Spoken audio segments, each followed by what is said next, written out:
Komið sæl og velkomin í vegavarpið sem við hyggjumst kalla þessa vefþætti sem Vegagerðin er að fara af stað með.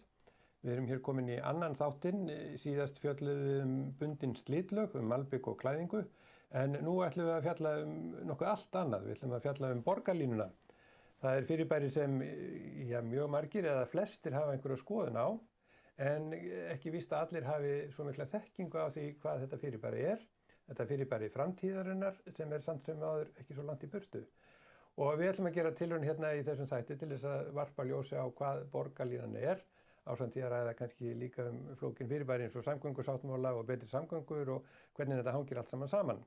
En til þess að ræða þessi mál eru komin hingað Bryndís Friðriksdóttir sem er svæðisstjóri höfuðborgarsvæðisins hjá Vegagerðinni og Þorsteinn R. Hermannsson sem er forstöðumaður samgangna hjá Betri samgöngum. Og þið ætlaði að segja okkur hvað borgarlínan er. Hvað er borgarlínan? Bryndís, þú byrjar. Ég byrja. Borgarlínan er það sem við kallum hágæða almenningssamgöngur og kallast á ensku Bus Rapid Transit og í rauninni gengur þetta út á það að gefa almenningssamgöngum meira rými í götunum hjá okkur þannig að þeir fái betri tíðni og betri áreiðanleika. Þannig að það verður auðveldara að fara í strætó? Já, í raun og veru og áreiðanlegra. Þú veist að ferðin tekur ákveðin langan tíma en það er ekki háð umferðarmagninu eða umferðartöfunum sem eru hjá okkur í dag og annar tíma. Á það að vera að skilja bara einkabílinn eftir í biðröð og strætófarþeginn, hann fer með borgarlínunni beint? Í raun og veru, já. Það er verið bara að gefa fólki möguleikann á að velja almenningssamgöngur sem áreiðanlega ferðamáta. Og hver er munurinn á þessu Þorsteinn nú bara venjulegum strætó? Kannski að í grundvallaratriðum það að þegar þú ert að skipuleggja svona hágæðakerfi almenningssamgangna þá ertu að vinna í grundvallaratriðum bara með allt umhverfið og hvernig þú ætlar að koma þessu kerfi fyrir, hvernig þú staðsetur stöðvar, hvernig þú hannar þær og allt í kringum þær, hvernig þú kemur fyrir í raun og veru sérrýminu sem vagnarnir aka eftir og svo framvegis. En í hefðbundnu strætókerfi ertu oft svolítið bara að koma með strætó eftir á, inn í skipulagið og inn í hverfi og inn í göturýmið. Þú í raun og veru býr til gatnakerfi og hverfi bara út frá öðrum þörfum en í borgarlínuverkefni erum við að hugsa þetta öðruvísi, þú ert að endurhanna göturýmið og gera ráð fyrir þessu frá upphafi og þannig tryggja áreiðanleikann og tíðnina og líka bara upplifunina að þetta er miklu meiri gæði í almenningssamgöngum heldur en í strætó, þó að strætó sé ljómandi fínn að mörgu leyti. Þannig að þetta er svona kerfið þar sem það er eins og þú sést pínuð eins og þú sést í lest og þú sést í strætó. Það er svolítið verið að gefa fólki þá upplifun og með því erum við líka að skoða hvernig við útfærum stoppistöðnar. Við tölum þrepalaust aðgengi. Í dag löpum við oft upp tröppur til þess að komast í strætó með því að hafa það svona það sem við kallum.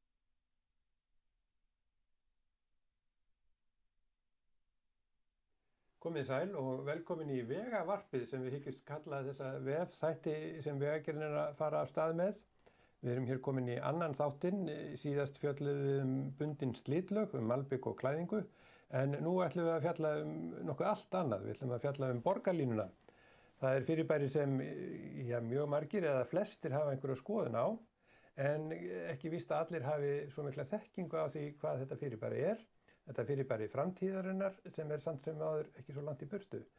Og við ætlum að gera tilraun hérna í þessum þætti til þess að varpa ljósi á hvað borgarlínan er, ásamt því að ræða kannski líka flókin fyrirbæri eins og samgöngusáttmála og betri samgöngur og hvernig þetta hangir allt saman. En til þess að ræða þessi mál eru komin hingað Bryndís Friðriksdóttir sem er svæðisstjóri höfuðborgarsvæðisins hjá Vegagerðinni og Þorsteinn R. Hermannsson sem er forstöðumaður samgangna hjá Betri samgöngum. Og þið ætlaði að segja okkur hvað borgarlínan er. Hvað er borgarlínan? Bryndís, þú byrjar. Ég byrja. Borgarlínan er það sem við kallum hágæða almenningssamgöngur og kallast á ensku Bus Rapid Transit. Og í rauninni gengur þetta út á það að gefa almenningssamgöngum meira rými í götunum hjá okkur þannig að þeir fái betri tíðni og betri áreiðanleika. Þannig að það verður auðveldara að fara í strætó? Já, í raun og veru og áreiðanlegra. Þú veist að ferðin tekur ákveðin langan tíma en það er ekki háð umferðarmagninu eða umferðartöfunum sem eru hjá okkur í dag og annar tíma. Á það að vera að skilja bara einkabílinn eftir í biðröð og strætófarþeginn, hann fer með borgarlínunni beint? Í raun og veru, já. Það er verið bara að gefa fólki möguleikann á að velja almenningssamgöngur sem áreiðanlega ferðamáta. Og hver er munurinn á þessu Þorsteinn nú bara venjulegum strætó? Kannski að í grundvallaratriðum það að þegar þú ert að skipuleggja svona hágæðakerfi almenningssamgangna þá ertu að vinna í grundvallaratriðum bara með allt umhverfið og hvernig þú ætlar að koma þessu kerfi fyrir, hvernig þú staðsetur stöðvar, hvernig þú hannar þær og allt í kringum þær, hvernig þú kemur fyrir í raun og veru sérrýminu sem vagnarnir aka eftir og svo framvegis. En í hefðbundnu strætókerfi ertu oft svolítið bara að koma með strætó eftir á, inn í skipulag og inn í hverfi og inn í göturýmið. Þú í raun og veru býr til gatnakerfi og hverfi bara út frá öðrum þörfum, en í borgarlínuverkefni erum við að hugsa þetta öðruvísi. Þú ert að endurhanna göturýmið og gera ráð fyrir þessu frá upphafi og þannig tryggja áreiðanleikann og tíðnina og líka bara upplifunina. Þetta er miklu meiri gæði í almenningssamgöngum heldur en í strætó, þó að strætó sé ljómandi fínn að mörgu leyti.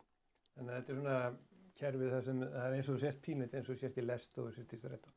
Það er svolítið verið að gefa fólki þá upplifun og með því erum við líka að skoða hvernig við útfærum stoppistöðurnar. Við tölum þrepalaust aðgengi. Í dag löpum við oft upp tröppur til þess að komast í strætó.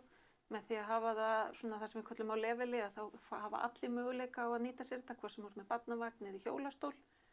Og við erum líka að horfa til þess að greiðslan fyrir ferðina gerist með hraðari hætti en í dag og það er bara sambærilegt og strætó að fara núna á stað með klapp inn í greiðslukerfi og sér. Og þú getur verið búin að borga fyrir ferðina að nú gengur borð. Og getur raun og veru, þannig bæta hans við, gengið borð allar, það er 4 hurðir á svona 18 metra vagni og þú lappar alveg eins og þú gengur borð af brautarpalli inn í léttlest eða lest. Þú getur gengið inn allar dyr vagsins og greitt þar inni bara með því að bera kort upp að skynjara. Og það náttúrulega gerir ferðina, eða sem sagt stoppið og stoppistöðinni styttri sem að eykur líka áreiðanleikann og tíðnina. Og þægindin. Og þægindin. Það er hugsunin að þetta sé þægilegra, auðveldara og kannski meginatriðið er aukin tíðni. Já. Það er þetta tvennt sem maður aðeins að hamra á. Það er aukin tíðni, þannig að það skiptir í rauninni ekki máli hvernig þú mætir á stoppistöðina. Það er alltaf stutt í næsta vagn og það er áreiðanleikinn upp á það að þú viti hvað ferðin tekur langan tíma. En svo kostar þetta náttúrulega gríðarlega marga milljarða. Borgar þetta sig? Þetta borgar sig, já. Það er í raun og veru alla greiningar sem hafa verið gerðar á borgarlínunni og í raun og veru samgöngusáttmála höfuðborgarsvæðisins í heild sinni segja já, að það borgar sig. Og það er búið að greina sérstaklega með félagshagfræðilegri greiningu fyrstu lotu borgarlínu og ábatan af henni. Þannig að já, þetta er samfélagslegur ávinningur af því að efla almenningssamgöngur og fleiri nýti sér þær. Og það græða í raun og veru allir á því í raun og veru þegar horft til lengri tíma. Þetta er svona allir vinna. Já. En ef við kíkjum aðeins á nokkra myndir, við sjáum mynd af svona hvernig þetta geti hugsanlega litið út á glæru og sjáum það en við skulum bara aðeins ræða Þetta er einmitt hugmyndarstoppistöð í Hamraborg, við sjáum Kópavogskirkju þarna í baksýn. Já, einmitt, og þetta lítur allt saman mjög fallega út. Og kemur sólinn úr réttri átt. Mér finnst alltaf sérkennilegt þegar það teiknaður svona myndir að það er oft eins og sólinn skín úr norðri. Það er mjög góð spurning. En nú er ég einhverju vandræðum að skipta þarna kom það. En þetta er það sem er málið. Það er það sem getum kallað umferðarteppa hér á höfuðborgarsvæðinu á morgnana og síðdegis. Mun þetta leysa úr því? Að hluta til, já. Þetta er maður kannski segja á þessar glæru að viðfangsefnið sem við erum að glíma við á höfuðborgarsvæðinu er viðvarandi vöxtur. Og það dugar ekki að leysa stöðuna eins og hún er í dag af því að það er stöðugur vöxtur og fjölgun á fólki á svæðinu. Og það er ágætt að setja í samhengi eins og gert þarna á glæru að á síðustu árum hefur íbúum höfuðborgarsvæðisins fjölgað 90 manns á viku. Og miðað við ferðavenjur okkar í dag og einkabílaeign þá eru það svona 50-60 bílar sem þurfa bílar til viðbótar sem bætast við í gatnakerfinu. Og á þessari mynd eru svona 50-60 bílar. Þetta er bara viku viðbótin að öllu óbreyttu. Svo kemur næsta vika. Já, en mun þetta leysa vanda? Mun þetta hverfa? Þetta mun ekki hverfa. Ekki ég held að það sé meðan við erum í vexti þá er þetta stöðugt viðfangsefni og verður stöðugt viðfangsefni næstu áratugi og bara ég vona að við verðum áfram í vexti og það er bara fjölgi áfram fólki á Íslandi og höfuðborgarsvæðinu. En þetta er kannski líka ástæðan fyrir því að við erum að horfa á fjölbreyttalausnir í samgöngumálum. Borgarlínan er eitt stórt tækifæri til þess að breyta samgöngum. Við erum líka að leggja fleiri hjólastíga og leggja mikið pening í það og svo eru líka verið að skoða lausnir fyrir einkabílinn. á stofnvegunum okkar. Já, einmitt því að þó að borgarlínu komi þá menn ekki að reikna með hvað er verið að reikna með að margir muni nýta sér hana hlutfallslega. Sko í rauninni er verið að horfa til markmiðina sem sett í svæðisskipulagi höfuðborgarsvæðisins og það er verið að horfa á að hlutdeild í almenningssamgöngum hefur verið svona 4-5% á höfuðborgarsvæðinu og markmið er að ná henni upp í 12%. Árið 2040. Árið 2040. Þannig að það er langtíma verkefni en eins og Bryndís bendir á þá er í raun og veru verið að horfa til þess að fjárfesta í öllum samgöngumátum af því að við þurfum á því að halda líka, eins og segir, tafirnar hverfa ekkert við það að fara í einhverja eina lausn, við erum að fara í fjölbreyttari lausnir og fjölbreyttari ferðamáta með þessum samgöngusáttmála og borgarlínunni þar á meðal. En áfram árið 2040 verða flestir að fara svona ferða í einkabíl. Já, svæðisskipulagi gerir ráð fyrir var það ekki 58% sem að myndi kjósa einkabílinn. Og þá voru verið að reyna að mæla með að 12% myndi verið í almenningssamgöngum og það sem eftir eru gangandi og hjólandi. Já, einmitt. En ef við skoðum hérna aðra mynd, það er náttúrulega verið að horfa á það að bæta hlutina og þeir sem eru og þið sem eru undir borgarlínuna og öll þessi verk, þið segir að þetta er betra fyrir samfélagið. Hvernig er þetta betra fyrir samfélagið? Það er kannski má segja bara skilvirkni á margan hátt að það að geta boðið upp á betri ferðamáta þar sem að alltaf 160 farþegar geta ferðast saman í einu á 7-10 mínútna tíðni í helstu atvinnusvæði borgarinnar og svo framvegis. Það er betra fyrir budduna hjá fólki, budduna hjá hinu opinbera og ekki síst kannski umhverfið. Þannig að skilvirknin í því að við getum ferðast fleiri saman með góðum hætti heldur en að ferðast hvert á sínum bíl eða hvert með öðrum hætti. Það er betra fyrir samfélagið. Eins og kom fram á glærun áðan, þetta er betra fyrir samfélagið og þau telja þetta sé betra fyrir umhverfið. Það segir sér náttúrulega kannski sjálft að það verður minni mengun. Já, loftslagsváin er náttúrulega alltaf drifkraftur á bak við þessa fjölbreyttu ferðamáta og þá eru að horfa bæði á borgarlínu og hjólreiðar. Allt sem við getum gert þess að draga úr mengun frá útblæstri bíla er kostur og gott fyrir umhverfið. En verður nokkuð þörf þá að allir bílar eru rafmagnsbílar? Sko í rauninni þó að bílar verði rafmagnsbílar þá breytir það kannski ekki umferðar ástandinu á annar tíma. Það verða alveg umferðarteppur og raðir sem að borgarlína kemur til með að leysa hluta til eða allavega stuðla að bættri umferðarmenningu. Hvað það varðar. Og talandi kannski umhverfi ekki bara sem loftslagsmál, það eru loftgæðamál líka hvað varðar svifryksmengun og annað að rafbílar þyrla upp svifryki líka og svo framvegis. Og slíta yfirborðin. Og slíta yfirborð á götum eru jafnvel í flestum tilfellum þyngri heldur en dísil eða bensínbílar, þannig að slíta í raun og veru enn meira. Þannig að það er, rafmagnsbílar eru ágætir en þeir eru ekki ein alsæla lausn á þessu. Og líka hvað varðar umhverfið að hver einasta bílferð byrjar og endar á bílastæði og hvert bílastæði er 12,5-15 fermetrar og með aksturslið alltaf 25 fermetrar. Þannig að það er líka umhverfið sem við erum að búa til.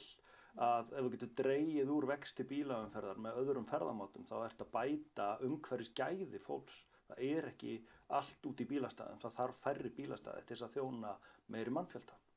Og þá er þessi hugsun eins og hérna sést betra fyrir allra ferðamáta. Það er þá hugsun líka, það er ekki bara verið að horfa á fólk í strætó.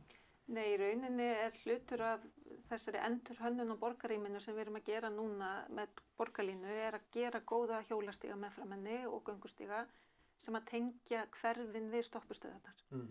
Þannig að með þeim hætti þá gagnast þetta öllum ferðamátum. Þannig að það verður að horfa þá svona heildstætt kerfi þar sem þú hugsar greiðfærnina frá því að þú ferð það heiman hjá þér og þannig að þú sestur við skrifborðið eða hvað þú ert að gera í vinnunni. Og hluta því er náttúrulega að horfa líka á örflæði sem er núna reyðið sér til rúms hjá okkur að tengja saman hlaupahjólið til dæmis og stoppustöðurnar og heimilið eða vinnustæðin. Ég þetta allt svona eitt sem rennur mjög vel. Já. En ef við skoðum hérna þetta, hvernig þetta kemur til með að líta þess út, við tölum það, svona lítur þá hugsanlega svona vagn út. Þetta er ein hugmynd af útliti, en þetta er stærðin sem við erum að horfa til og við erum að horfa á þessar stærðir á vögnum þegar við erum að hanna stöðvarnar og brauta pallana, en það er ekki þar með sagt að hann verði blár, það var svolítið eftir að velta því fyrir sér hvernig útlitið á hann verður, en þetta sýnir svona þær hugmyndir sem við höfum sett fram í fyrsta hönnastíði fyrir borgarlínu sem við köllum frumdrög stærðir á vögnum og útfærslu á stoppustöðum. En nú spyr maður sig að því að maður sér náttúrulega oft og það er stundum talað það sé nú bara í strætónum. Já. Hann fer nú lítið fyrir einum mann í þessum vagni. Það er mjög rúmgott einn mann þarna. Já. Þannig en væntanlega erum að reikna með að það verði töluvert fleiri heldur en nú eru. Já, við erum að sjá í farþegaspánum til 2034 þá erum við að sjá sko margföldun á fjölda sem nýtir sér almenningssamgöngur og svo framvegis. En enga síður er bílaumferð líka að vaxa og það aðrir ferðamátar eru líka að vaxa. Þannig að þetta snýst stærri sneið af kökunni en kakan er að stækka í heild sinni. Þannig að þú má kannski segja að draga úr vexti bílaumferðar miðað við íbúafjölgun er markmiðið. Það er ekki að minnka bílaumferð frá sem nú það er ekki markmiðið. Nei, einmitt, hún mun ekki minnka. Við erum bara ómörg. Eða nómörg. Já. Þú segir að við viljum vera svona mörg. Og fleiri. Já, það er allavega, viljum við ekki öll að okkur fjölgi? Jú, ég held það. Ég held að sé nú svona nokkurn veginn samræmi í því alls staðar, sko. En hér er mynd svona því hvernig hugsanlega svona gatan gæti litið út og það er það sem menn svo sem líka tala um að það er og kannski jafnvel að gagnrýna að borgarlínan taki rosalega mikið pláss og taki sér akreinar eins og sést þarna. Þetta er það sem við höfum kallað svona kjörþversni. Þetta er kannski það þversni sem við viljum sjá þar sem við höfum pláss fyrir það en við sjálfsög höfum ekki pláss á öllum leiðum að útfæra þetta svona. En grunnhugmyndin er að borgarlínan sé með sérrými í miðjunni og sérrými er náttúrulega hugsa til þess að ná þessum áreiðanleika eins og sögðum áðan. Til hliðar sér hvorum megin eru akreinar fyrir bílaumferð og svo koma hjólastígar og gangstéttar. En þetta er hluti af því eins og Þorsteinn nefndi, hvernig við hönnum götuna með tilliti til allra samgöngumáta. Að við erum að hugsa þetta bara frá upphafi, hvernig ætlum við að tryggja flæði og gæði allra þessara samgöngumáta sem sjást þarna á myndinni. En við sjáum hérna þá á næstu mynd líka hvernig þetta sérrými getur litið út svona frá öðru sjónarhorni. Já, þarna sjáum við held í hugmyndir á stoppustöðum á Hverfisgötu og maður sér einmitt þetta þrepalausa aðgengi þarna. Það er auðvelt að komast inn og út úr vagninum af stoppustöðinni. Og þarna eru húsin í kring sem mynda þessa götumynd. En það er náttúrulega alls ekki pláss fyrir þetta nema örfáum stöðum eða eitthvað? Fyrir sérrýmið? Já. Þetta er í rauninni, ef maður horfir á fyrstu lótuna, þá voru þetta rétt tæplega 50% af leiðinni þar sem var sérrými að öllu leyti. En svo erum við að horfa á blandaðar lausnir eins og að vera með borgarlínni blandaðar umferð að hluta til eða hafa hana til hliðar, ekki í miðjunni eins og við sáum áðan. Og það er þá væntanlega sem svona strætó eða vagnakerfi hefur umfram til lestakerfi að það er meiri sveigjanleiki. Það er meiri sveigjanleiki. Það er hægt að keyra þetta í almennri umferð og það er hægt að fara inn og út úr sérrýminu eftir því sem hentar og hvaða pláss er til staðar í götunum sem vagnarnir eiga akkum. Já, einmitt. En þú varst nú að tala um lotu og fyrstu lotu borgarlínunar og hérna er svona þetta sem þið talið svona þróunar og samgöngu ásar. Þetta er þá megin leiðir. Hvað sjáum við að þessari mynd? Kannski ég taki aðeins þetta. Þarna sjáum við raun og veru grunnurinn að svæðisskipulag höfuðborgarsvæðisins frá 2015 til 2040 snýraði að teikna upp það sem kallaði vaxtarmörk þarna með brotalínu að byggðin þéttbýlið fari ekki út fyrir ákveðin mörk sem er búið að teikna upp og vaxi inn á við, að okkur fjölgi inn á við en ekki út á við eins og við höfum verið að fjölga okkur síðustu áratugi. Og til þess að það gangi eru teiknaðir þarna upp og settir það sem við kallum þróunar og samgönguása, þar sem er gert ráð fyrir að meiri hluti uppbyggingar eigi sér stað nálagt þessum hágæðakerfi almenningssamgangna og í raun og veru að borgarlína gangi eftir samgönguþróunar á sem höfuðborgarsvæðisins. Þannig að því, að bæta vistvænar samgöngur og valkosti og fjölga þeim sem búa nálægt þeim og bjóða fleirum að búa nálægt góðum almenningssamgöngum og vistvænum samgöngum. Maður heyrir jafnvel stundum svolítið hjá fasteignasölum að þeir tala um að þetta verður allt miklu betra þegar borgarlínan verður komin og menn eru jafnvel farin að reyna að selja eignir út á það að borgarlínan muni koma. Já, það er rosalega áhugavert að sjá í raun og hvað markaðurinn hefur tekið við sér raun og veru og þetta sést líka hefur náttúrulega þekkist erlendis frá að fasteignaverð í nágrenni við góðar almenningssamgöngur er hærra og það eru verðmætari eignir þar. Þannig að maður sér að bara daginn eftir að frumdrög borgarlínu voru kynnt fór ákveðin fasteignasala að tala um að það væri bara 3 mínútna gangur á borgarlínustöð miðað við frumdrögin og við sjáum að stóru fasteignafélögin eru að vinna gríðarlega metnaðarfullar uppbyggingaráætlanir, mikla þéttingu og mikla og flotta borgarbyggð í nágrenni við stöðvarnar. Þannig að ég held að þetta fer saman, borgarlínan er borgarþróunarverkefni, í raun og veru kannski mun frekar heldur en samgönguverkefni. Ég ætla ekki að gera lítið úr samgönguhlutanum samt, við gerum það aldrei í þessum þætti. En samt sem áður þá þetta svo sem ekki kannski alveg að koma. Nei, við erum ennþá að undirbúa og munum vera undirbúa núna á næstu árum. En áætlanir gera ráð fyrir að borgarlínan verði farin að aka eftir þessari fyrstu lotu 2025. En sem kannski ekki svo langt í burtu en svolítið samt. En ef við skoðum þá einmitt kerfið eins og þau kemur til með að líta út eftir nokkra lotur. Já, þarna sjáum við þar sem að Strætó hefur verið að leggja drauga sem tillögu nýju leiðnetti. Það var vinna sem fór í gang þegar frumdraðvinna borgarlínu hófst eða eiginlega á þessu fyrstu stigum samstarfsins borgarlínu. Að þá fór Strætó að skoða hvernig við getum samtvinnað borgarlínu leiðir og almenna leiðir Strætó. Og þarna sjáum við á kortinu heildregnu línunar eru þær línur sem verða eftir 15 ár leiði borgarlínu og punktalínunar eru þá almennu leiðirnar og hvernig þetta tengist allt saman sem ein heild almenningssamgangna. Og hér sjáum við þá þessa fyrstu lotu sem á að það vera tilbúin 2025. Já. Og hún tengir nýtt hverfi upp á Ártúnsstöðva sem Reykjavíkurborg hefur verið að skipuleggja og er að hefjast handa við undirbúning á framkvæmdum þar. Keyrir eftir því yfir Sæbraut inn á Suðurlandsbraut og fer eftir Suðurlandsbrautinni niður í miðbæ, fer eftir Hverfisgötunni niður að Lækjargötu, tengir síðan Háskóla Íslands, BSI, Landspítalann og Háskólinn í Reykjavík á nýrri brú yfir Fossvog út á Kársnes og endar í Hamraborg. Og þarna þegar þetta verður komið 25 þá verður komin þessu stóru vagnar og þessar stoppistöðar. Já. Þannig að þá verður við búin að fá einhverja fína mynd af því hvernig þetta muni líta út þegar seinni loturnar koma svo. Já, en það má líka bæta því við að þetta er það sem við kallum fyrstu lotuna, þar sem við ætlum að byggja innviði með þessar akreinar fyrir borgarlínu, en leiðin sem mun aka lengra. Hún ekur frá Kór niður í Lindir og inn í sérrýmið við Hamraborg og í hinn endan þá ekur hún frá Ártúnsstöðum og upp í Spöng. Þannig að eru fleiri sem njóta góðs af. Þannig að þetta er fyrsta lotan það sem verður útbúið sérrými í raun og veru, en fyrsta lotan er í raun stærri heldur en sérst að þessari mynd. Eiginlega áhrifasvæðið er stærra, því þetta eru fleiri íbúar sem njóta góðs af því og náttúrulega fleiri leiðir Strætó sem aka eftir ákveðnu leggjum þar sem innviðir eru munu nýta sér það. Þannig að það eru töluvert fleiri leiðir sem njóta góðs af þessum innviðum þegar þeir koma hægt og rólega.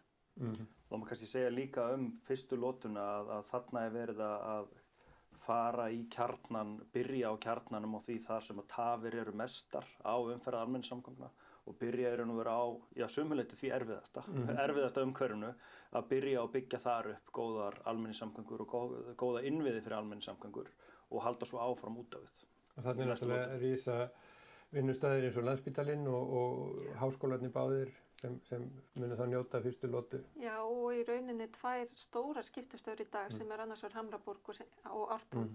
Þannig að það er verið að ná að tengja sig inn á aðra leiðir með því að vera þar líka. Já, sem höfuðborgarsvæðið að norðan og sunnan í raun og veru í gegnum miðjuna. Já. Þannig að það er engin tilviljun og það er byrjað þarna og aftur, þetta er erfiðasti hlutin að mörgu leyti að því að þarna þarf að brúa Fossvog og þannig að það líka brúa Elliðaárnar samhliða Ártúnsbrekkunni, þannig að þetta er metnaðarfullt verkefni og metnaðarfull lota. En það er einmitt þá kannski sem að spyrja framkvæmdirnar. Nú verður borgin undirlögð undir framkvæmdir á næsta árum? Það verður mikið að gera, já, og verða mikla framkvæmdir í gangi, en það er vinna núna framundan hjá okkur að sjá hvernig við skiptum þessu niður í leggi. Við tölum að skipta lotinu niður í leggi og við þurfum að finna út úr því hvernig er hagkvæmt að gera þetta þannig að við náum samt að láta samfélagi fungera hérna á meðan. En það munu verða tafir og erfiðleikar og jafnvel óánægja. Já, það er alveg viðbúið. Já. Við erum vön óánægjunni. Það er á sama tíma kannski eins og við komum aðeins inn á eftir, þannig að það er Sæbrautarstokkur og Vesturöndi Miklubrautarstokk og Reykjanesbraut Bústaðavegur og svo framvegis. Þannig að það er gríðarlega mikið af framkvæmdum framundan á höfuðborgarsvæðinu í samgöngusáttmálanum. Þannig að borgarlínan er hluti af því en það verður mikið að vera. Það er engin hætta á öðru. Og það eiginlega stóra verkefni okkar að sjá hvernig við tengjum saman allar þessar framkvæmdir þannig að við náum að raska sem minnst. En þá kannski einmitt tilvalið að reyna að komast að því hvað er borgarlína, hvað er betri samgöngur, hvað er samgöngusáttmálinn og hvernig hangir það allt saman? Ég var að byrja á samgöngusáttmálanum. Já, samgöngusáttmálinn er samkomulag ríkis og 6 sveitarfélög á höfuðborgarsvæðinu og var undirritaður haustið 2019 og hann snýr að metnaðarfullum fjárfestingum í innviðum fyrir samgöngur á höfuðborgarsvæðinu. Og undir sáttmálann fellur borgarlínan, stofnvegaframkvæmdir, hjól- og göngustígar og flæðisbætandi aðgerðir og aðgerðir sem snúa umferðaröryggi. Þetta voru 120 milljarðar að verðlagi 2019 og skiptingin er svona cirka tæplega 50 milljarðar fyrir borgarlínu, rúmlega 50 fyrir stofnvegi og resti fyrir hjólastíga, göngustíga og svona minni aðgerðir á vegunum til þess að tryggja umferðarflæði og öryggi. Þannig að þetta eru gríðarlegar fjárfestingar? Þetta eru gríðarlega fjárfestingar og þetta eru líka gríðarlega stóru umfangsmikil verkefni. Þannig að það verður margt að gerast hjá okkur hérna á höfuðborgarsvæðinu á næstu 15 árum eða svo. Og hvað er svona mest spennandi af þessu? Þetta er allt saman spennandi, ég vil ekki að segja það. Og ég held að í raun og veru það eru margir sem að ræði við bara hvað væri gott að bara það væri komið í raun og veru en við erum ekki alveg þar en þetta er bara mjög spennandi að taka þátt í svona metnaðarfullu verkefni og þeim öllum í raun og veru því að það er verið að breyta svo mikið í raun og veru samgöngum og í raun og veru þróun líka í kringum það og gefa allt önnur tækifæri til borgarþróunar og svo framvegis heldur en verið hefur áður, sérstaklega eins og með stokkaverkefnunum og annað, að við erum að taka stofnvegina að hluta til og setja ofan í stokka þannig að þetta byggja ofan á þeim og upp að þeim og búa til allt annað umhverfi. Þannig að það er ekki bara þessir 90 manns á viku sem bætast við, það er allir sem búa hérna nú þegar sem eru líka að fara að njóta góðs af. Þannig að þetta er mikill metnaður og verður spennandi að sjá. Mjög, en það er samgöngusáttmálinn, borgarlínan er hluti af honum, það eru fleiri verkefni þar en betri samgöngur. Hvernig koma þær inn í myndina? Betri samgöngur er OHF sem var stofnað af eigendunum sem eru þá ríkið og sveitarfélögin 6 sem skrifuðu undir samgöngusáttmálann og fyrirtæki sem er þá stofnað til þess að halda utan verkefni samgöngusáttmálans og koma honum til framkvæmda. Þannig að það er þetta litla fyrirtæki sem heitir Betri samgöngur svona fyrst og fremst hefur það hlutverk að koma þessu til framkvæmda og halda utan það og fjármagna það náttúrulega hluta til. Þannig að það er einhvers konar verkefnisstjórn eða? Já, að sumu leyti, svona verkefnisstjórn en ekki síst bara þetta að fjármagna svo samgöngusáttmálann með fjárframlögum frá eigendum, með flýt- og umferðargjöldum eða vera ákveðið að leggja þau á og með þróun Keldnalandsins og svo framvegis. Þannig að uppruni fjármagnsins hann er úr ýmsum áttum. Hann kemur ekki bara úr ríkissjóði eða sveitasjóðum, hann kemur úr mismunandi áttum. Og hvar kemur þá svo Vegagerðin inn í þetta? Vegagerðin og Betri samgöngur gerðu með sér samning í fyrir hluta árs og hefur Vegagerð verið falið að undirbúa framkvæma þessi framkvæmdaverkefni sem snúa að samgöngusáttmálanum og þá erum við að tala um borgarlínu, stofnvegi og stíga og flæði. Þannig að Vegagerðin hefur verið falið að halda utanum og leiða þessa þróun en að sjálfsögðu í góðri samvinnu við bæði Betri samgöngur og sveitarfélögin á höfuðborgarsvæðinu. Þannig að Vegagerðin er svolítið svona framkvæmdar aðili í þessu? Já, í raun og veru. Já, meðan Betri samgöngur eru að horfa á það verður til peningar til þess að framkvæma. Já, að einhverju leyti. En en við erum að horfa ansi langt fram í tíman. Hvenær má fólk fara að búast við að sjá eitthvað gerast? Menn vilja alltaf fara að sjá vinnuvélar á staðnum. Í raun og veru, ef maður horfir á stofnvegaverkefnin, við erum þegar búin með 2 verkefni. Það er búið að breikka Reykjanesbrautina í Hafnarfirði frá Krýsuvíkurvegi og inn á Kaldasölsvegi og það er búið að breikka Suðurlandsveg frá Bæjarhálsi og niður á Vesturlandsveg og við erum búið með helmingina framkvæmdinni í Mosfellsbæ sem brekkun á Vesturlandsveg þar, þannig að það er ýmislegt búið. En svo erum við líka á fullu að hanna Arnarnesveg sem að tengi Breiðholtsbraut við Rjúpnaveg og bindum vonum við því að koma því til framkvæmda núna á fyrri hluta næsta árs. En í raun og veru eru allavega þegar snýra samgöngusáttmálanum þá eru þessi verkefni farin að stað og búin. Já, og hjólastígarnir líka. Við erum búin að leggja ansi marga hjólastíga, byrjuðum 2020, þannig að þetta er annað ári sem við erum að framkvæma á vegum samgöngusáttmálans hjólastíga á höfuðborgarsvæðinu. En hvernig gengur þessi samvinna? Þetta er náttúrulega margir ólíkir aðilar og kannski mismunandi svona áherslu sem sveitarfélögin hafa hvert um sig? Þetta gengur bara mjög vel. Ég finn ekki annað en að fólk sé samstíga í þessum verkum sem við erum að takast á við. En nú oft tekist á peninga Þorsteinn, þannig að... Já, það getur vel verið. Nei, þegar ég tek undir það fólk er mjög samstíga og ég held að í raun og veru samgöngusáttmálinn og stofnun betri samgangna þetta hafi verið langþráð skref einhvern veginn að komast á þennan stað að hafa sameiginlega framtíðarsýn og hvernig á fjármagnan og hvert við erum að stefna. Þannig að ríki og sveitarfélög skyldu ná því samkomulagi og séum að vinna á því var virkilega mikil bót fyrir okkur sem vinnum í þessum brans allavega að hvert við erum að stefna og hvernig við ætlum að komast þangað. Þannig að þið eru bara nokkuð kátt með þetta verkefni. Við erum kátt og mjög bjartsýn. Já. Algjörlega. Já, ég held að það sé ágætt að enda bara á þeim nótum og þakka áhorfendur fyrir að hafa fylgst með þessu og eru vonandi einhvers fróðari það hvað borgarlínan hvað samgöngusáttmálinn hvað betri samgöngur Það vita náttúrulega allir hvað Vegagerðin en og þetta svo sem þáttur á vegum okkar og við þökkum ykkur fyrir, verið þið sæl.